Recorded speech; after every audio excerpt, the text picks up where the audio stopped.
¿Cuál es el pecado más grande que cualquiera puede cometer? El pecado más terrible de todos es probablemente el último que la mayoría de la gente nombraría. De hecho, la mayoría de la gente podría no considerarlo pecado en absoluto. He sabido lo que es este pecado durante 42 años, pero se le dio gran énfasis a la gravedad de este pecado supremo mientras leía en Primera de Crónicas 29 en la traducción de Fenton. Fue hace 3000 años. David era rey sobre Israel en Jerusalén. Estaba en el corazón de David construir un templo en Jerusalén para Dios, y Dios le dijo a David que había hecho bien en desear construir el templo. Pero como David había sido un hombre de guerra y había matado a muchos, no se le permitió construirlo. Dios decretó que su hijo Salomón lo construyera después de la muerte de David. En respuesta a la petición de David al pueblo de que contribuyeran para la construcción del templo, ellos respondieron con entusiasmo y gran liberalidad. Entonces el pueblo se regocijó, leemos en Primera de Crónicas 29:9, por haber ofrecido voluntariamente, porque con corazón perfecto ofrecieron voluntariamente al Eterno, y también el rey David se regocijó con gran alegría. Estaban conmovidos, inspirados y entusiasmados con la anticipación de esta gloriosa casa para Dios. David quedó también profundamente conmovido. Él sabía que todo lo que dieron había venido del gran Dios. Se inspiró para realizar la grandeza, la majestad, la gloria suprema del Dios vivo. Fue conmovido a una oración inspirada, expresando públicamente su gratitud y alabanza al gran Dios. Entonces, esto es lo que leí en la traducción de Fenton, comenzando el siguiente versículo, el 10. Bendito seas tú, el eterno vivo, el Dios de nuestro Padre Israel, de eternidad en eternidad. Contigo, Señor, está la grandeza, el poder, la belleza, el esplendor y la gloria. Por todos los cielos y la tierra, tuyo es, Señor, el gobierno, la exaltación y la jefatura de todos. La traducción de Fenton omite parte del siguiente verso, por lo que continúo de la traducción de Moffat en inglés moderno. Las riquezas y el honor provienen de ti, que reinas sobre todo. En tu mano están el poder y la fuerza, y en tu mano está hacer que todo sea grande y fuerte. Por eso, oh Dios nuestro, siempre te damos gracias y alabamos tu glorioso nombre. Sin embargo, ¿quién soy yo? ¿Quién es mi pueblo para que podamos ofrecer tales ofrendas voluntarias? Todos los regalos provienen de ti, y solo te damos lo que es tuyo. Primera de Crónicas 29 del 10 al 14. Mientras leía las palabras inspiradas de David, me pareció captar la visión de la grandeza, el poder, la belleza, el esplendor y la gloria del gran Dios, y de su trono en el cielo. ¿Alguna vez te detuviste a pensar en ello? Dios no es el autor de la fealdad, la antiestética, la oscuridad, la baratura, la inferioridad. Dios mismo habita en brillante esplendor. Desde su trono en el cielo brillan relámpagos. Es resplandeciente en belleza, brillo y gloria. Dijo el inspirado David, las riquezas y el honor vienen de ti. No pobrezas, riquezas. Dios es el gran dador de todas las cosas buenas. La pobreza no es de Dios. La inmundicia y la miseria no provienen de Dios, sino de la desobediencia a sus leyes. Las riquezas vienen de Dios, para quienes entienden y siguen sus caminos, para aquellos que aprenden a utilizarlos correctamente. Todas, absolutamente todas las cosas buenas, las cosas deseadas, las cosas deseables, vienen de Dios. Dios es uno que da, no uno que toma. Él comparte y nos ha dado preciosas promesas de que, si cedemos a Él y a sus caminos, todo lo que Él tiene podremos compartir. Si somos de Cristo, somos sus propios herederos, para heredar lo que Él tiene, para compartirlo con Él. ¿Puede tu mente comprender eso? Dios es y tiene lo último. La gloria de Dios, su trono, que gobierna el universo, su poder, es el supremo de los superlativos magnificados. Sin embargo, podemos compartir todo su poder y gloria. Todo esto lo podemos heredar. Mira esta vida ahora. Todo bien que se desea, se anhela, viene de Dios. Él da, no solo a los que lo merecen y a los justos, sino también a los injustos y a los que no lo merecen. Él hace salir su sol sobre malos y buenos y hace llover sobre justos e injustos. Mateo 5:45. Sin embargo, por supuesto, la transgresión de sus leyes, la causa de los resultados deseados, trae penalidades y priva a uno de las bendiciones adicionales. Luego, en la vida venidera existe la promesa de que podemos heredar todo lo que es suyo, que podemos compartir con Él todo lo que Él tiene. ¿Cuál es el mayor pecado posible? Es aquello que nos separa del mayor bien posible, la adquisición suprema. Es eso lo que separa a uno del dador de todo lo bueno. No es solo en esta vida que las cosas buenas vienen de Dios. Las cosas buenas que podemos recibir de Él aquí ahora son solo unas arras, una pequeña porción del pago inicial, de lo que Él quiere darnos más adelante. Pero, ¿qué pasa con las cosas deseadas que podemos tener de Dios aquí y ahora? Al recordar mis 77 años hasta ahora, me doy cuenta de que mi propia vida ilustra este punto. Cuando era joven era ambicioso. El deseo de triunfar, de lograr, de llegar a la cima en la vida, se encendió como una llama candente dentro de mí a los 16 años. Era una meta egoísta, pero comencé a estudiar profunda e intensamente, además de los estudios escolares. Más tarde, tras un autoanálisis estimulado por un libro titulado Elegir una vocación, elegí la profesión publicitaria. Estudié mucho, me conduje con energía, apliqué mi mente a pensar en lo que estaba haciendo mientras lo hacía, algo que la mayoría descuida. Así gané tanto con la experiencia como con los libros. Alcancé el éxito, probablemente el joven publicista más exitoso de Chicago, entre los 23 y los 30 años. A los 28 ganaba en el negocio representativo de mis propios editores el equivalente a entre 28,000 y 30,000 dólares al año, medido según el valor actual en dólares. Mi negocio me puso en contacto constante con destacados ejecutivos multimillonarios de las corporaciones industriales y comerciales más grandes del Medio Oeste, y con presidentes de juntas directivas, presidentes y vicepresidentes ejecutivos de los bancos más grandes del país. Mi ambición, mi objetivo en la vida era alcanzar el estado, ser considerado importante. Cuando tenía 45 o 50 años, esperaba que estos hombres exitosos me consideraran su superior. Estaba lleno de vanidad y confianza en mí mismo. Yo era completamente egocéntrico, arrogante y engreído, pero también sincero, honesto y tenía mis propios ideales bien intencionados. Pero incluso eso era egocentrismo. Todo este tiempo estuve recibiendo las lluvias buenas de Dios tanto sobre los pecadores como sobre los justos. Estaba recibiendo de Dios el aliento que me dio vida, las bendiciones del sol y la lluvia en forma de alimento para sustentar la vida, ropa y refugio. Pero no estaba disfrutando de una verdadera paz interior. No estaba libre de miedo y preocupación. No había aprendido qué es la verdadera felicidad. Me estaba separando del gran Dios que prodiga a aquellos que disfrutan del contacto con Él todas las bendiciones extra. Y todo este tiempo estuve, sin darme cuenta, cometiendo este pecado capital. Dios me estaba llamando a una misión especial, pero mi ego hinchado me impidió verlo en ese momento. Entonces, por mi propio bien, Dios me quitó el negocio.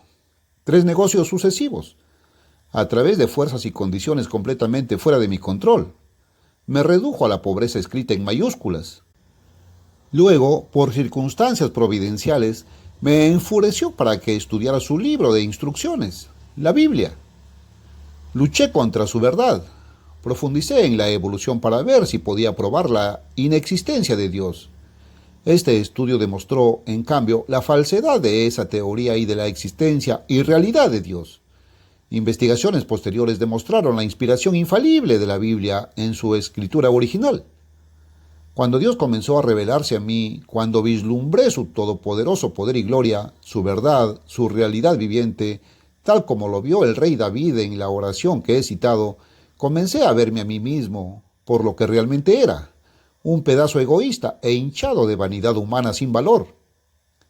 La ambición de vida que había acariciado, por la que había luchado y en la que había gastado toda mi energía, era solo otro Dios ante el Dios verdadero.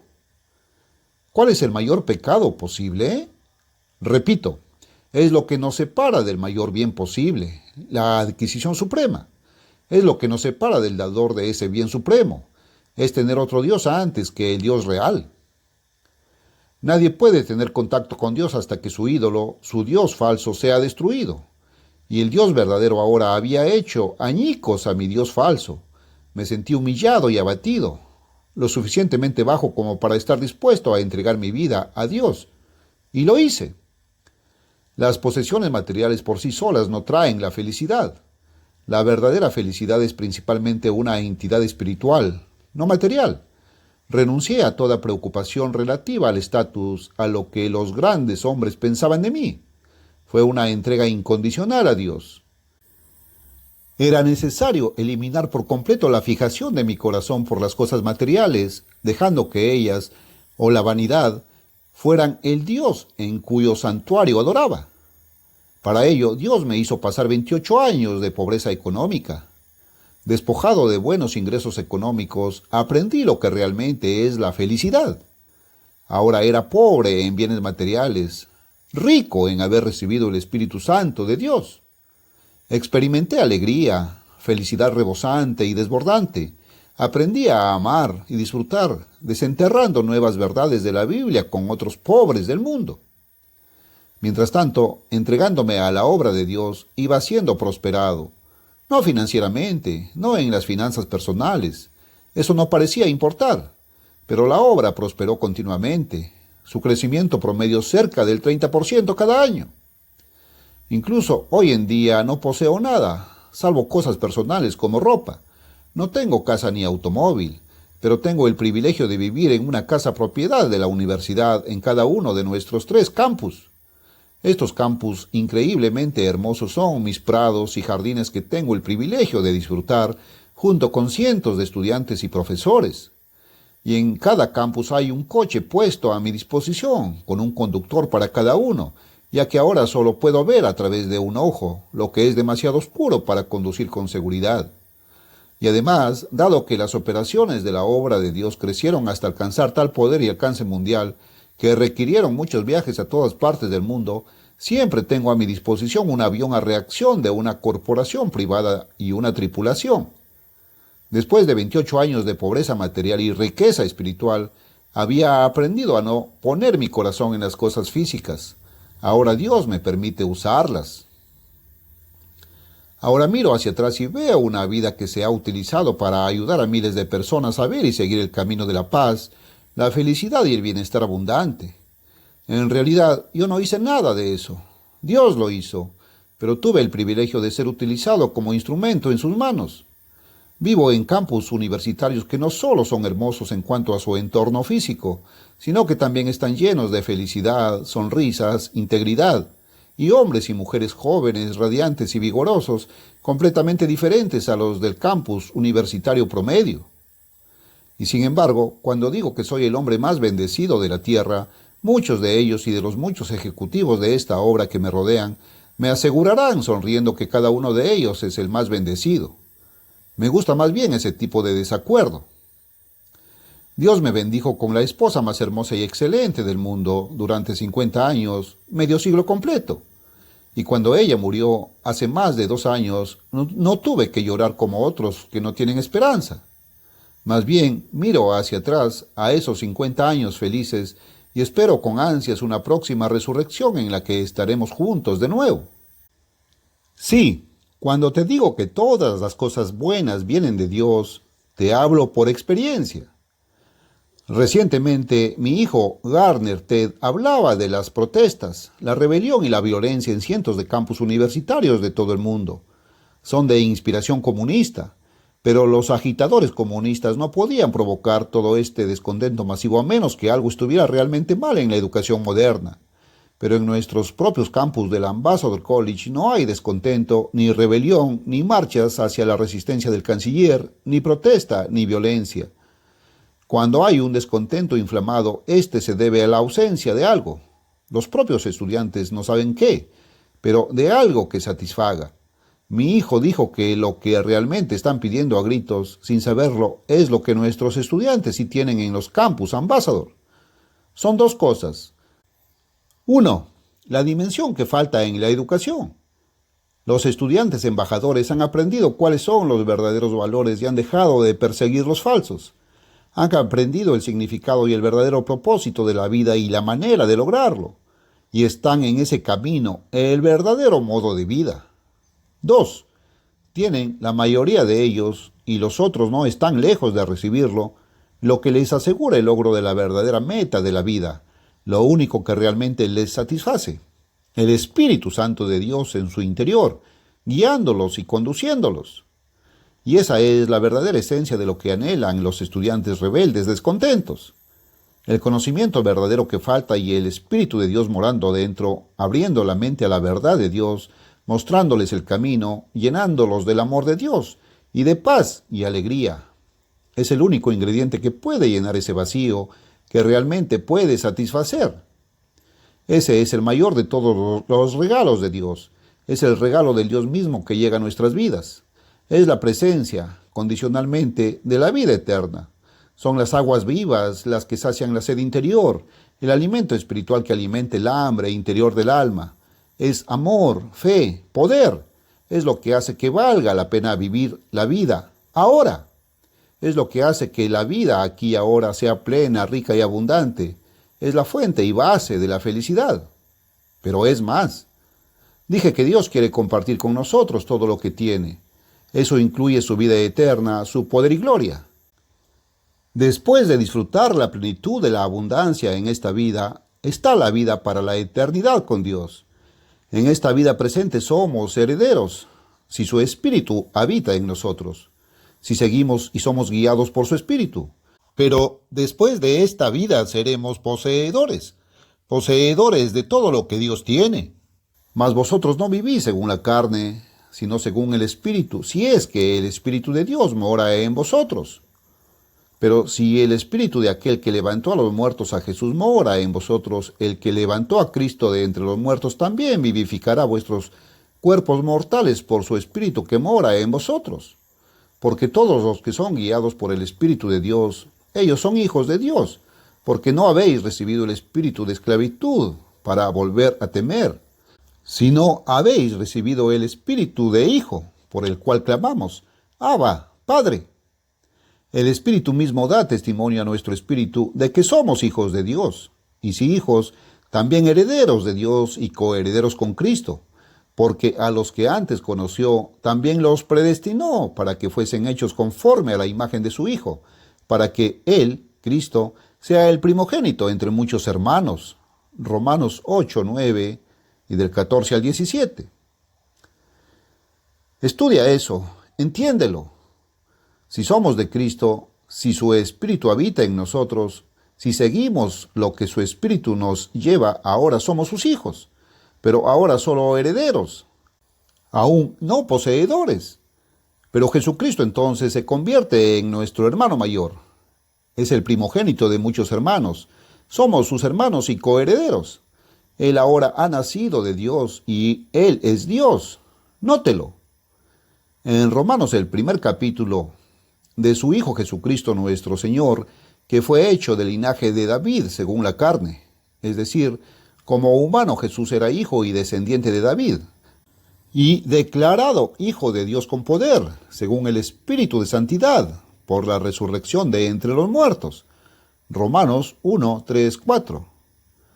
Observe qué sencillo. Jesucristo, quien nació de la Virgen humana María en la carne material humana, era descendiente de David, pero él fue declarado Hijo de Dios por la resurrección de entre los muertos. Como tal, Hijo de Dios con poder, según el Espíritu de Santidad, es decir, del Espíritu Divino, fue el primogénito de muchos hermanos. No es el primero en nacer de carne humana material, el primero en nacer del Divino Espíritu Santo con poder. Por una resurrección de entre los muertos, Él se convirtió en el Hijo Divino de Dios compuesto por el Espíritu, el primero en nacer de muchos hermanos. Nació una vez, en carne humana física, de la Virgen María, pero no el primero en nacer humano. Más tarde nació de nuevo, el primero entre muchos hermanos, por la resurrección, de composición divina del Espíritu, como el divino Hijo de Dios. Entonces, por este segundo nacimiento al Espíritu Divino, por la resurrección, Él nació de nuevo, nació por segunda vez, tal como nosotros podemos serlo. Nacido una vez de carne humana física, nacido por segunda vez compuesto de Espíritu Divino.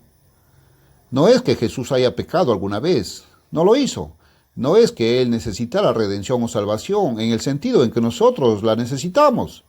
Él no la necesitaba, pero Jesús había poseído y compartido la gloria divina de Dios a través de la eternidad, hasta que se despojó de ese poder y gloria para ser engendrado divinamente en su madre humana María.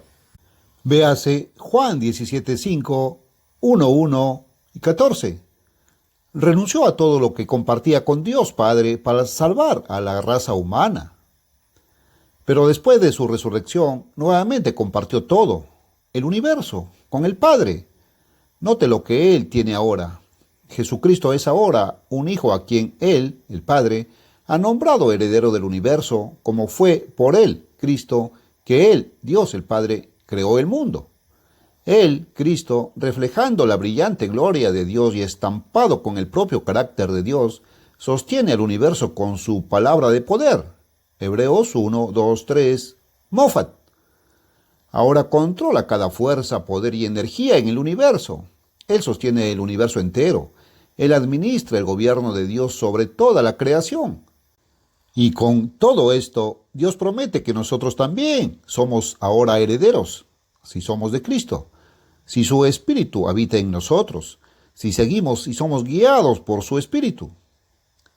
Jesucristo ahora ha heredado todo lo que su Padre tiene, todo lo que compartió con el Padre antes de su nacimiento humano, y ha sido designado para administrar el gobierno universal de Dios. Somos coherederos.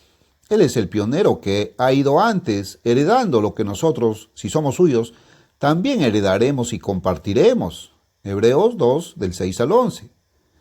¡Qué herencia! ¡Qué potencial supremo! Y todo el regalo de Dios, el dador de todo lo bueno. ¿Cuál es, entonces, el pecado más grande y terrible que alguien podría cometer? Es lo que separa a uno de todo bien, de todas las bendiciones ahora, y lo supremo, lo último, por toda la eternidad en la vida venidera. Es tener otro Dios delante de Él.